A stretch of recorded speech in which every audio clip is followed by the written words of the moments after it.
মহাস্থানগড় বাংলাদেশের একটি অন্যতম প্রাচীন পুরাকীর্তি। পূর্বে এর নাম ছিল পুন্ড্রবর্ধন বা পুন্ড্রনগর।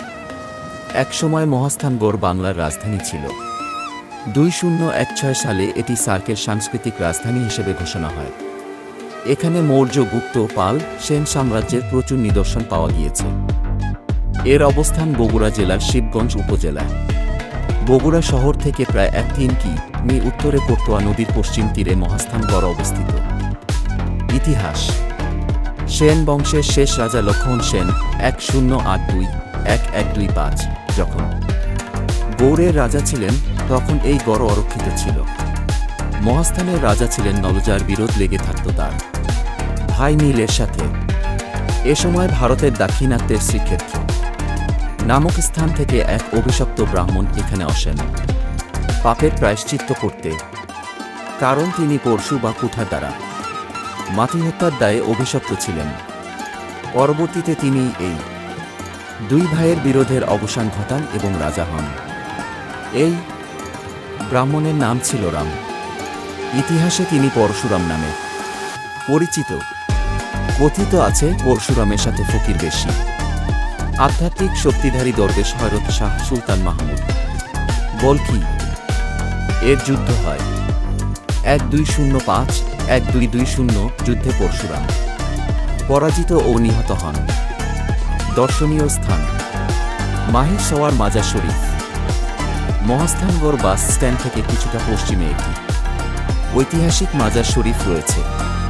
পীরজাদা হযরত শাহ সুলতান মাহমুদ বলকি কে কেন্দ্র করে প্রাচীন এই মাজার শরীফটি গড়ে উঠেছিল।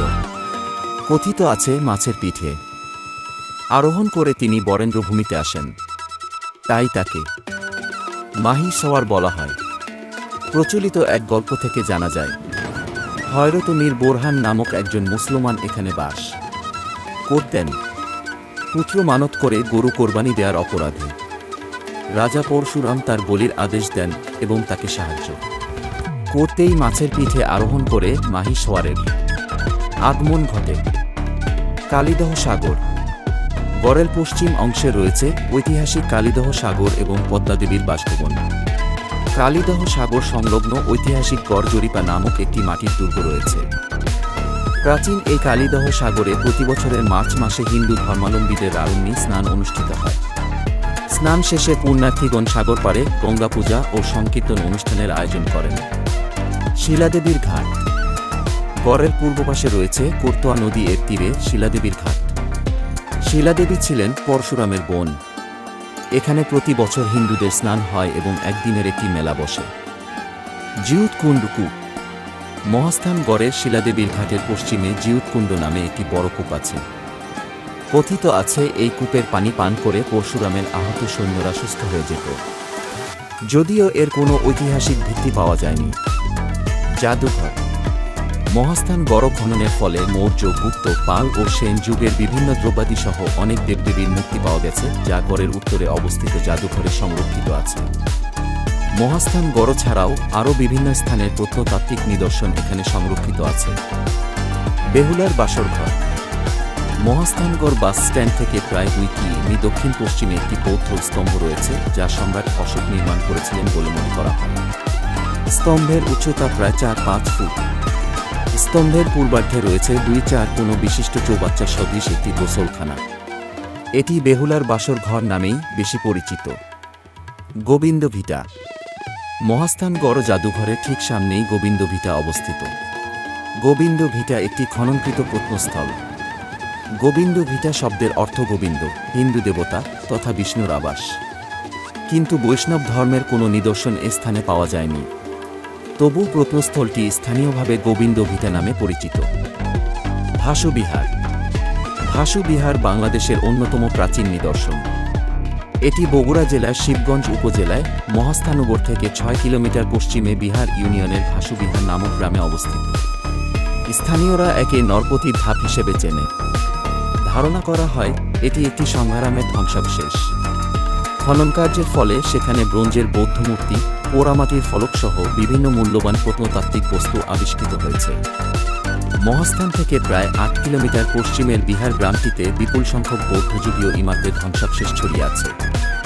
গ্রামটির পাশ দিয়ে বয়ে যাওয়া নাগর নদের তীরে ৭০০৬০০ ফুট আয়তন বিশিষ্ট প্রাচীন ইমারতের ধ্বংসাবশেষকেই ১৮৭৯ সালে স্যার আলেকজান্ডার কানিংহাম ইউএন সাং বর্ণিত এবং ইতিহাসখ্যাত ভাসু বিহার বলে শনাক্ত করেছিলেন। দশম শতাব্দীতে নির্মিত ভাসু বিহার। ভাসু বিহার বাংলাদেশের অন্যতম প্রাচীন নিদর্শন। এটি বগুড়া জেলার শিবগঞ্জ উপজেলায় মহাস্থানগর থেকে ৬ কিলোমিটার পশ্চিমে বিহার ইউনিয়নের ভাসু বিহার নামক গ্রামে অবস্থিত। স্থানীয়রা একে নরপতির ধাপ হিসেবে চেনে। ধারণা করা হয় এটি একটি সংগ্রামের ধ্বংসাবশেষ। খননকার্যের ফলে সেখানে ব্রোঞ্জের বৌদ্ধ মূর্তি, পোড়ামাটির ফলকসহ বিভিন্ন মূল্যবান প্রত্নতাত্ত্বিক বস্তু আবিষ্কৃত হয়েছে। মহাস্থান থেকে প্রায় ৮ কিলোমিটার পশ্চিমের বিহার গ্রামটিতে বিপুল সংখ্যক বৌদ্ধযুগীয় ইমারতের ধ্বংসাবশেষ ছড়িয়ে আছে। গ্রামটির পাশ দিয়ে বয়ে যাওয়া নাগর নদের তীরে ৭০০৬০০ ফুট আয়তন বিশিষ্ট প্রাচীন ইমারতের ধ্বংসাবশেষকেই ১৮৭৯ সালে স্যার আলেকজান্ডার কানিংহাম ইউএন সাং বর্ণিত এবং ইতিহাসখ্যাত ভাসু বিহার বলে শনাক্ত করেছিলেন। দশম শতাব্দীতে নির্মিত বৌদ্ধ বিহার দুটোর মধ্যে একটি বড়, অন্যটি ছোট। বড়টি উত্তর দিকে এবং ছোটটি দক্ষিণে অবস্থিত। উত্তর দিকের বড় বিহার দুর্গের মতো করে বানানো ১৮৪ ফুট বা ১৬১ ফুট আয়তনের পূর্ব পশ্চিমে লম্বা দক্ষিণমুখী বিহারের ৮.৫ ফুট পুরু প্রাচীরকে পেছনের দেয়াল হিসেবে ব্যবহার করে একটি কক্ষ নির্মিত হয়েছিল। ১.১ বা ১.০ ফুট আয়তনের ঘরগুলোর সামনের দেয়াল ছিল ৬.৫ ফুট পুরু। বারান্দা ও ভেতরের প্রবেশ কক্ষ এবং ২টি প্রহরী কক্ষ সহ বিহারটির সামগ্রিক নির্মাণ কৌশল পশ্চিম দিকের ছোট বিহারটির কাছাকাছি। বৌদ্ধ বিহার দুটোর মধ্যে একটি বড়, অন্যটি ছোট। বড়টি উত্তর দিকে এবং ছোটটি দক্ষিণে অবস্থিত। উত্তর দিকের বড় বিহার দুর্গের মতো করে বানানো ১৮৪ ফুট বা ১৬১ ফুট আয়তনের পূর্ব পশ্চিমে লম্বা দক্ষিণমুখী বিহারের ৮.৫ ফুট পুরু প্রাচীরকে পেছনের দেয়াল হিসেবে ব্যবহার করে একটি কক্ষ নির্মিত হয়েছিল। ১.১ বা ১.০ ফুট আয়তনের ঘরগুলোর সামনের দেয়াল ছিল ৬.৫ ফুট পুরু। বারান্দা ও ভেতরের প্রবেশ কক্ষ এবং ২টি প্রহরী কক্ষ সহ বিহারটির সামগ্রিক নির্মাণ কৌশল পশ্চিম দিকের ছোট বিহারটির কাছাকাছি। বৌদ্ধ বিহার দুটোর মধ্যে একটি বড়, অন্যটি ছোট। বড়টি উত্তর দিকে এবং ছোটটি দক্ষিণে অবস্থিত। উত্তর দিকের বড় বিহার দুর্গের মতো করে বানানো ১৮৪ ফুট বা ১৬১ ফুট আয়তনের পূর্ব পশ্চিমে লম্বা দক্ষিণমুখী বিহারের ৮.৫ ফুট পুরু প্রাচীরকে পেছনের দেয়াল হিসেবে ব্যবহার করে একটি কক্ষ নির্মিত হয়েছিল। ১.১ বা ১.০ ফুট আয়তনের ঘরগুলোর সামনের দেয়াল ছিল ৬.৫ ফুট পুরু। বারান্দা ও ভেতরের প্রবেশ কক্ষ এবং ২টি প্রহরী কক্ষ সহ বিহারটির সামগ্রিক নির্মাণ কৌশল পশ্চিম দিকের ছোট বিহারটির কাছাকাছি। পশ্চিম দিকের ছোট বিহার অপেক্ষাকৃত ছোট আকারের। পশ্চিম বিহারটি বড় বিহারের ৭.৫ ফুট দক্ষিণ পশ্চিমে অবস্থিত। কাদার গাঁথুনি দিয়ে ইটের সাহায্যে নির্মিত। উত্তরে ১.৬২ ফুট লম্বা ও দক্ষিণে ১.৫২ ফুট চওড়া প্রায় বর্গাকারের নির্মিত এই বিহারের কক্ষ সংখ্যা ছিল ২৬টি। পূর্ব দিকে ৫টি এবং বাকি ৩ দিকে ৭টি করে কক্ষ ছিল। পূর্বমুখী এই বিহারে একটি প্রবেশ হোল ছিল। স্তম্ভযুক্ত এই হোলের আয়তন ছিল ২.৪ বা ১.৯ ফুট। পশ্চিম দিকের ছোট বিহার অপেক্ষাকৃত ছোট আকারের। পশ্চিম বিহারটি বড় বিহারের ৭.৫ ফুট দক্ষিণ পশ্চিমে অবস্থিত। কাদার গাঁথুনি দিয়ে ইটের সাহায্যে নির্মিত। উত্তরে ১.৬২ ফুট লম্বা ও দক্ষিণে ১.৫২ ফুট চওড়া প্রায় বর্গাকারের নির্মিত এই বিহারের কক্ষ সংখ্যা ছিল ২৬টি।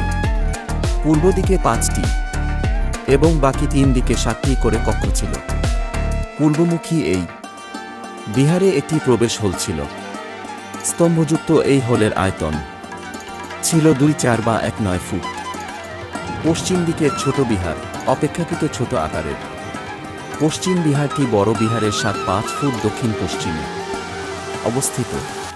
কাদার গাঁথুনি দিয়ে ইটের সাহায্যে নির্মিত। উত্তরে ১.৬২ ফুট লম্বা ও দক্ষিণে ১.৫২ ফুট চওড়া প্রায় বর্গাকারের নির্মিত এই বিহারের কক্ষ সংখ্যা ছিল ২৬টি। পূর্ব দিকে ৫টি এবং বাকি ৩ দিকে ৭টি করে কক্ষ ছিল। পূর্বমুখী এই বিহারে একটি প্রবেশ হোল ছিল। স্তম্ভযুক্ত এই হোলের আয়তন ছিল ২.৪ বা ১.৯ ফুট। পশ্চিম দিকের ছোট বিহার অপেক্ষাকৃত ছোট আকারের। পশ্চিম বিহারটি বড় বিহারের 7-5 ফুট দক্ষিণ পশ্চিমে অবস্থিত। কাদার গাঁথুনি দিয়ে ইটের সাহায্যে নির্মিত। উত্তরে 1.62 ফুট লম্বা ও দক্ষিণে 1.52 ফুট চওড়া প্রায় বর্গাকারে নির্মিত এই বিহারের কক্ষ সংখ্যা ছিল 2-6টি। পূর্ব দিকে 5টি এবং বাকি 3 দিকে 7টি করে কক্ষ ছিল। পূর্বমুখী এই বিহারে একটি প্রবেশ হোল ছিল। স্তম্ভযুক্ত এই হোলের আয়তন ছিল 2-4 বা 1-9 ফুট। 8.5 ফুট পুরু বিহার প্রাচীরকে পেছনের দেয়াল হিসেবে ব্যবহার করে নির্মিত। এসব কক্ষের সামনের দেয়াল ছিল 6.5 ফুট পুরু। 3.5 ফুট পুরু দেয়াল ঘেরা 8.5 ফুট চওড়া বারান্দার সঙ্গে কক্ষগুলো যুক্ত ছিল। বিহারের কেন্দ্রে ছিল 8.2 বা 8.0 ফুট আয়তনের প্রায় বর্গাকার প্রাঙ্গণ। বিহারটির ছাদে ওঠার সিঁড়িরও আভাস পাওয়া গেছে। পশ্চিম দিকের বারান্দা থেকে সামান্য প্রসারিত একটি অংশ থেকে 5টি ধাপ বিশিষ্ট একটি সিঁড়ি নেমে গেছে কেন্দ্রীয় প্রাঙ্গণে।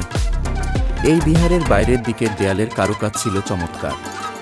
বাঁকানো ইটের কার্নিশযুক্ত এই দেয়াল দেখলেই এর নির্মাতাদের উন্নত শিল্পবোধের পরিচয় পাওয়া যায়। এই বিহারেও কোনো কেন্দ্রীয় মন্দির ছিল না। 8.5 ফুট পুরু বিহার প্রাচীরকে পেছনের দেয়াল হিসেবে ব্যবহার করে নির্মিত। এসব কক্ষের সামনের দেয়াল ছিল 6.5 ফুট পুরু। 3.5 ফুট পুরু দেয়াল ঘেরা 8.5 ফুট চওড়া বারান্দার সঙ্গে কক্ষগুলো যুক্ত ছিল। বিহারের কেন্দ্রে ছিল 8.2 বা 8.0 ফুট আয়তনের প্রায় বর্গাকার প্রাঙ্গণ। বিহারটির ছাদে ওঠার সিঁড়িরও আভাস পাওয়া গেছে। পশ্চিম দিকের বারান্দা থেকে সামান্য প্রসারিত একটি অংশ থেকে 5টি ধাপ বিশিষ্ট একটি সিঁড়ি নেমে গেছে কেন্দ্রীয় প্রাঙ্গণে। এই বিহারের বাইরের দিকের দেয়ালের কারুকাজ ছিল চমৎকার। বাঁকানো ইটের কার্নিশযুক্ত এই দেয়াল দেখলেই এর নির্মাতাদের উন্নত শিল্পবোধের পরিচয় পাওয়া যায়। এই বিহারেও কোনো কেন্দ্রীয় মন্দির ছিল না। 8.5 ফুট পুরু বিহার প্রাচীরকে পেছনের দেয়াল হিসেবে ব্যবহার করে নির্মিত। এসব কক্ষের সামনের দেয়াল ছিল 6.5 ফুট পুরু। 3.5 ফুট পুরু দেয়াল ঘেরা 8.5 ফুট চওড়া বারান্দার সঙ্গে কক্ষগুলো যুক্ত ছিল। বিহারের কেন্দ্রে ছিল 8.2 বা 8.0 ফুট আয়তনের প্রায় বর্গাকার প্রাঙ্গণ। বিহারটির ছাদে ওঠার সিঁড়িরও আভাস পাওয়া গেছে। পশ্চিম দিকের বারান্দা থেকে সামান্য প্রসারিত একটি অংশ থেকে 5টি ধাপ বিশিষ্ট একটি সিঁড়ি নেমে গেছে কেন্দ্রীয় প্রাঙ্গণে। এই বিহারের বাইরের দিকের দেয়ালের কারুকাজ ছিল চমৎকার। বাঁকানো ইটের কার্নিশযুক্ত এই দেয়াল দেখলেই এর নির্মাতাদের উন্নত শিল্পবোধের পরিচয় পাওয়া যায়। এই বিহারেও কোনো কেন্দ্রীয় মন্দির ছিল না। কালের আবর্তনে এর বর্তমান নাম দাঁড়িয়েছে মহাস্থানগড়। বিভিন্ন কারণে মহাস্থানগড় প্রত্নতাত্ত্বিক এবং ঐতিহাসিকভাবে গুরুত্বপূর্ণ হিসেবে বিবেচিত হয়ে আসছে। দক্ষিণ এশিয়ার অন্যতম প্রাচীন প্রত্নস্থল বলে সারা পৃথিবীর পর্যটক এবং প্রত্নতাত্ত্বিকদের কাছে মহাস্থানগড় আকর্ষণীয়।